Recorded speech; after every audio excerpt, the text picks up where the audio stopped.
How did you feel when that cyclone was coming? I wasn't worried. Me neither. It's built to code, so if the house did not resist, that means that there was a serious issue. We battened down the hatchet, so to speak, attended all the sites, made sure any loose material was tied down or removed from site, so we didn't have any accidents. You get everyone and is calling all favours. So I myself went out there, Keegan, our other sales guy, we were all on site just doing what we could to ensure there was not going to be any issues with any client's home.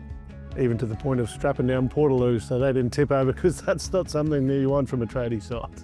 Even having some fibro cement sheets for eaves and some feet linings, and roofing sheets, for example, if you have to really, you've got to look at the forecast for when we even get those trades on site, because the roof, as soon as they lift it up in the wrong way, look, that's when they go flying straight off the scaffold themselves. The weather can change here quite rapidly, so that's just a matter of when we do check each morning and see what's got forecasted for the day.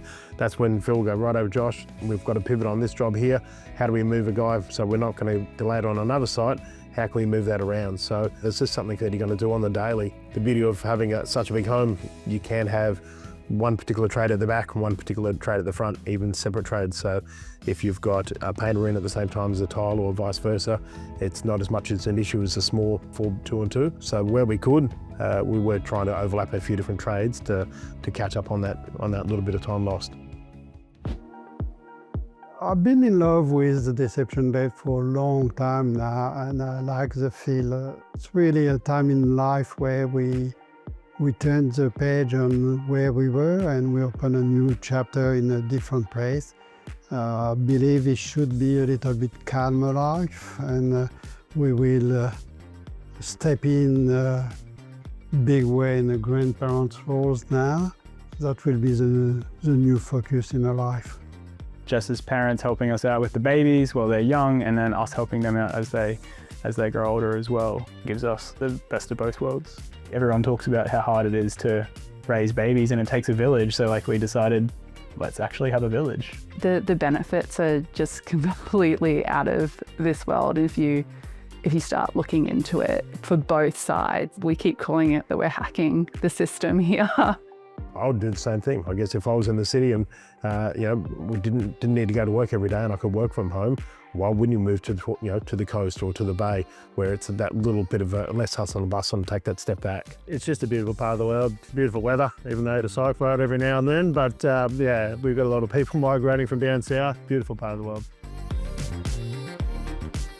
When it starts to delay, we're always worried about the end timeline. Staying within contract time is important. One thing that we cannot let slip is our quality standards, and that is paramount. So that is in every detail that we do, while still acknowledging the time. More often than not, it's we go back to quite a few homes, even a year or two later, get invited back for an annual catch-up. It's not just, here's the keys, see you later. So that's crucial to us as well. And I think everyone, for me, still feels like the first one. I guess I'm the emotional being in the relationship here, but yeah, for me, I think that's why I wanted me to become a builder and have a franchise, because that's an amazing feeling to be able to deliver on our dreams and all the promises that we started with. Yeah, we love to see it. It's so surreal.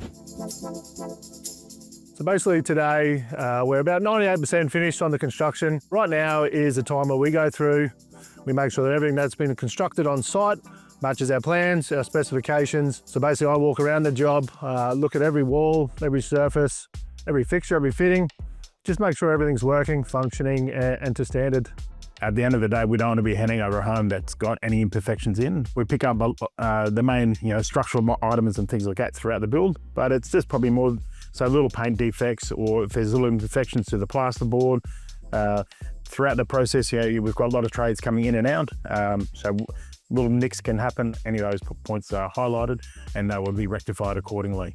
Everyone's got a great eye. He's been doing it for many years. So between him and I, we've captured a lot of stuff. But again, that's what happens on every build. I'm super proud of my team getting it to this point. This is the great part of the build, but they get really excited. They can visualize themselves in the home now. They're making plans to do their own landscaping. In Edward's case, he's doing it all himself. So my job is nearly finished, but his is just beginning, which is going to be good for him, keep him busy for a while. We've got a few little tweaks to make. We'll get it all sorted and hand over the keys to a happy client.